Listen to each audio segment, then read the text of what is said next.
बच्चों, अगर आपको लगता है कि रेलवे ग्रुप डी में सिर्फ एक ही पोस्ट होती है तो आप बिल्कुल गलत हैं। असल में ग्रुप डी के अंदर कई अलग अलग पोस्ट होती है।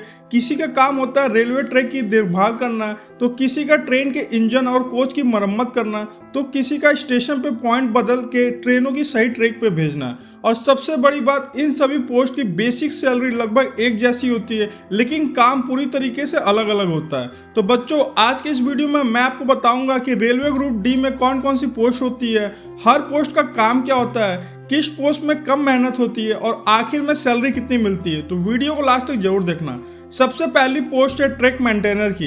यह रेलवे की सबसे महत्वपूर्ण पोस्ट मानी जाती है। इसका जो मुख्य काम होता है बच्चों, रेलवे ट्रैक की जांच करना, ट्रैक में खराबी ढूंढना, छोटे मोटे रिपेयर करवाना और यह सुनिश्चित करना कि ट्रेन सुरक्षित तरीके से चल रही है या नहीं चल रही है। अगर कहीं ट्रैक टूट जाए या कोई समस्या आ जाए तो सबसे पहले ट्रैक मेंटेनर की टीम ही मौके पे मौजूद होती है बच्चों।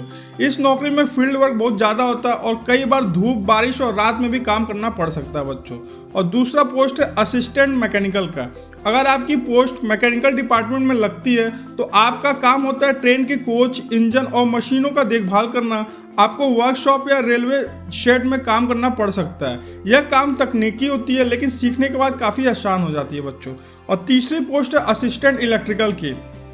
इस पोस्ट पे काम करने वाले कर्मचारी ट्रेन की बिजली व्यवस्था, पंखे, लाइट, बैटरी और अन्य इलेक्ट्रिकल उपकरणों की जांच और मरम्मत करते हैं। अगर ट्रेन में कोई इलेक्ट्रिकली खराबी आ जाती है तो यह कर्मचारी उसे ठीक करते हैं बच्चों।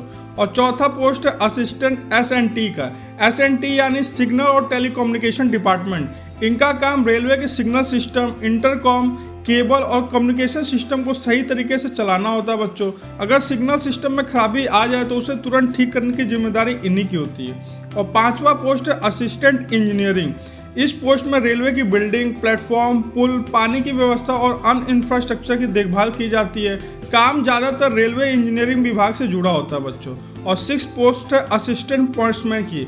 यह ग्रुप डी की सबसे चर्चित पोस्टों में से एक होती है। इनका काम स्टेशन पर ट्रेनों को सही लाइन पर भेजना, पॉइंट्स बदलना और स्टेशन मास्टर के निर्देशों के अनुसार ट्रेन मूवमेंट में सहायता करना होता है। इस पोस्ट में काफ़ी जिम्मेदारी होता है बच्चों। अब बात करते हैं इसकी सैलरी की। तो रेलवे ग्रुप डी की जो सभी लेवल 1 पोस्ट 7th पे कमीशन के तहत आती है। शुरुआती बेसिक जो पे लगभग 18,000 प्रति महीने होती है। इसके अलावा आपको डीए, चारे, ट्रांसपोर्ट अलाउंस और अन्य भत्ते भी मिलते हैं। पोस्टिंग की जगह और भत्तों के आधार पर शुरुआती इन हैंड सैलरी आपकी 22,000 से लेकर 25,000 या उससे अधिक हो सकती है। और समय के साथ डीए बढ़ता है तो आपकी जो राशि रहती है, जो आपकी सैलरी रहती है, वो और बढ़ सकती है बच्चों। क्या प्रमोशन मिलता है? तो बिल्कुल मिलता है बच्चों। ग्रुप डी से शुरुआत करने के बाद विभागीय परीक्षा और अनुभव के आधार पर कर्मचारी उच्च पदों तक पहुंच सकते हैं। यानी ये सिर्फ नौकरी नहीं बल्कि लंबे समय का कैरियर भी है। अब सबसे बड़ा सवाल कि कौन सी पोस्ट सबसे अच्छी होती है। तो अगर आप कम फील्ड वर्क चाहते हैं तो मैकेनिकल, इलेक्ट्रिकल या एसएनटी विभाग की पोस्ट कई उम्मीदवारों को अधिक पसंद आती है। और अगर आपको आउटडोर काम करने में कोई परेशानी नहीं है तो ट्रैक मेंटेनर भी एक मजबूत और सम्मानजनक विकल्प हो सकता है। वही असिस्टेंट पॉइंट्समैन जिम्मेदारी वाला पोस्ट मानी जाती है और कई उम्मीदवार इसे भी प्राथमिकता देते हैं। अलग अलग पोस्ट की जिम्मेदारी विभाग के अनुसार बदलती रहती है बच्चों। तो बच्चों, अब आपको समझ में आ गया होगा कि रेलवे ग्रुप डी सिर्फ एक पोस्ट नहीं बल्कि इसके अंदर कई अलग अलग पद होते हैं और हर पद का काम अलग होता है। तो अगर आप रेलवे ग्रुप डी की तैयारी कर रहे हैं तो कमेंट करके जरूर बताइए कि आप कौन सा पोस्ट सबसे ज़्यादा पसंद आता है। और वीडियो पसंद आए तो लाइक करें, चैनल को सब्सक्राइब करें और ऐसे सरकारी नौकरी और कैरियर से जुड़ी जानकारी के लिए हमको फॉलो करें बच्चों।